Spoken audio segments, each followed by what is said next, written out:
not as boring as the other teachers. I think everybody would agree that Mr. Doherty has an excellent personality. But I think what I would remember about him is the smile and the positive attitude and can-do.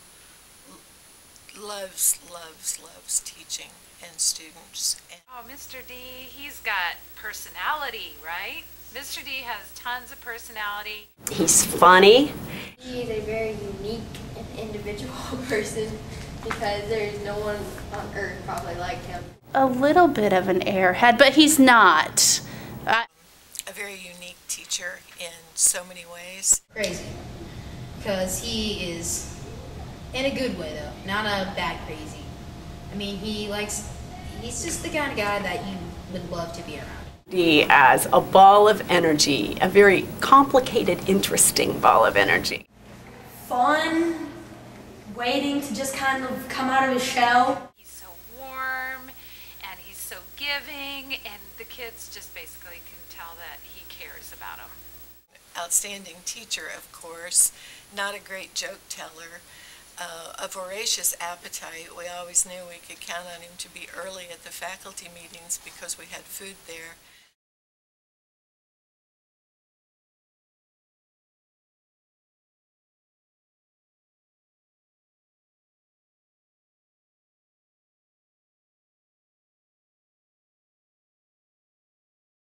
Funny moments are when he tries to make a joke and it fails miserably, and nobody laughs at it, and he just makes his ridiculous funny face, and then when it doesn't even try to make a joke, everyone just dies laughing. The one I like to tell the most would probably be the alligator joke. Sometimes there's no response, sometimes a good one, but it's a good joke, my alligator joke. Mr. D, it seems like at the beginning of the year, every time I walk into his room, he's telling this joke about an alligator doing this. So I've heard that joke way too many times. I would walk by his classroom and I would see all of the students sitting eagerly on the edge of their seats waiting for his next words, and I always thought he was so great at motivating them. You know, they want to know what, how, and why 2x can equal y. And then I found out that they were just waiting to hear the next joke. And I never understood that because those jokes are pretty lame. When we were teaching not together, but the classrooms were open here at Batchelor, and I was walking by on my way to the Plask Lab, which is something he'll remember, and he was doing one of his beginning class instructional moments, you know what I mean by that, telling one of his jokes, and he stopped me in the hall and said, Miss Finley, come here. And so I stopped, and he said, did you know that if you eat a lot of fiber, it'll give you gas? Well, the students thought that was pretty funny. That was funnier than most of his jokes that he tells. And then I found out that they were just waiting to hear the next joke. And I never understood that because those jokes are pretty lame. Oftentimes he can be really funny and tell a lot of jokes. Not his jokes. Jokes not funny, but stories about Mr. D are all funny. Got some awesome jokes I hear.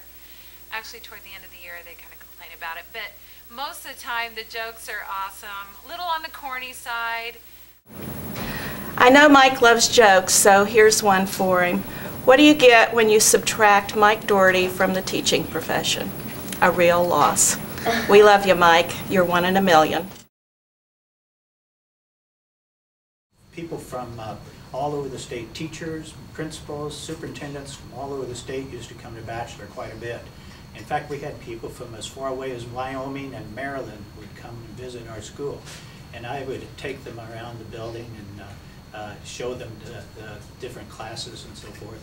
And when I would come by Mr. Doherty's classroom, he would see me with about 5 or 6 strangers. And he would throw out some kind of dig about IU's football team because he was always talking about how much better they were or how much better Michigan was. So he would usually talk about some dig just to get out of me in front of all the visitors from out of town and elevate the Michigan program greater than what it was. I would imagine the last few years he's probably had a little difficulty because Michigan's been terrible, and I would like to talk to him again about that. We're both huge Ohio State Buckeye fans. Oh, Ohio State all the way. And I've also heard he's kind of a closet IU fan. Well, Mike, as a longtime Best Block member and fellow teacher with you, brother, all those things, I want to give you a special treat. I was supposed to dress up today in Michigan garb, so I went over to your house, I went into your closet, looked for Michigan stuff. Unbelievable. Unbelievable. So, here I am, getting my stuff on that I found in your closet. That's right, we're getting dressed in your stuff. Mike Doherty, fake Michigan fan, closet IU fanatic. Unbelievable. 20, 30 of these red sweatshirts everywhere. Hats of all kinds that say IU. That's right, I was shocked. By the way, talk to Mom, she's mad at you. You're grounded, you didn't put the trash out last night. We had to take your phone. No phone for a whole week. Sorry. Thank you, Mike. So we all know if you're a Michigan fan that Mr. D's going to show some interest.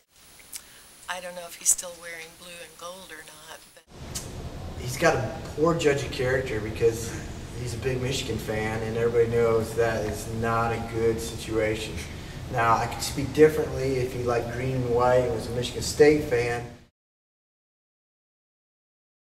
They all have their own special name. Now that means that he doesn't actually remember their actual names. So if I talk to him about somebody's first and last name, he may not remember, but if he said, you know, gobbledygook or something, oh yes, I know who you're talking about, whatever. I used to give nicknames to lots of kids. I also thought it was amazing that he knew everyone's name, and then I found out that he just nicknamed everyone because he really couldn't remember anything. Drew Fox, and his nickname is Drew Coyote, and Hannah Moore, and hers is Hannah the Banana. My nickname is Johann Sebastian Bach because my name's close to that. It's Brock. He also has Complainer, Rhino, Queen Elizabeth. He just gets really creative with them. Pots and pans, Sean LeBron. I think some are Rhino for Sharice Otter. Mr. Doherty, I don't know how you could be retiring at this age. I mean, to me, you're 29 years old, and you've always been 29 years old, and every time I see you, you haven't aged at all.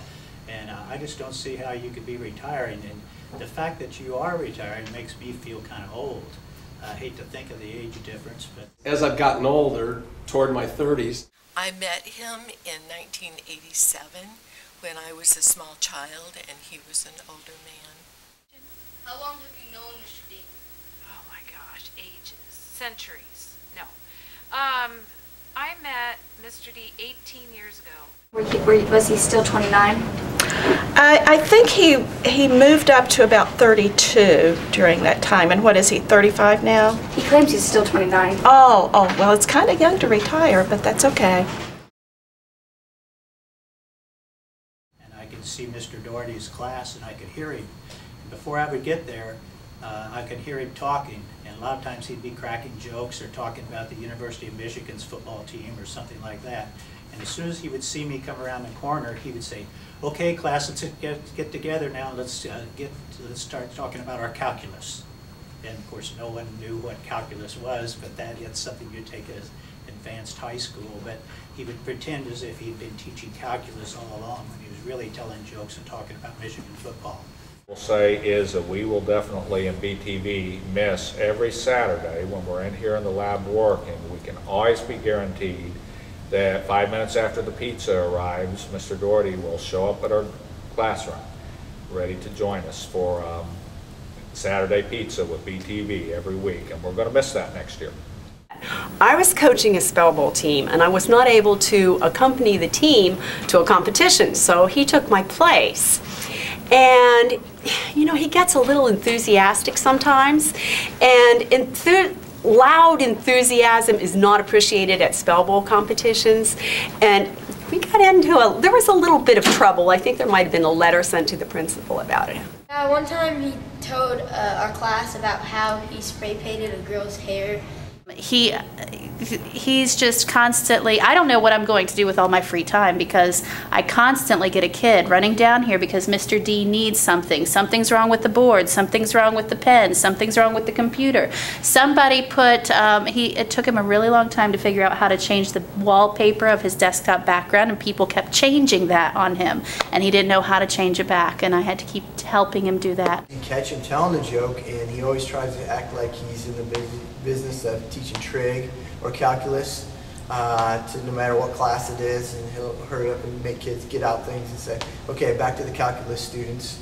That he had trained the class that if they saw me in the hall, they were to play along with him as though he were teaching trigonometry.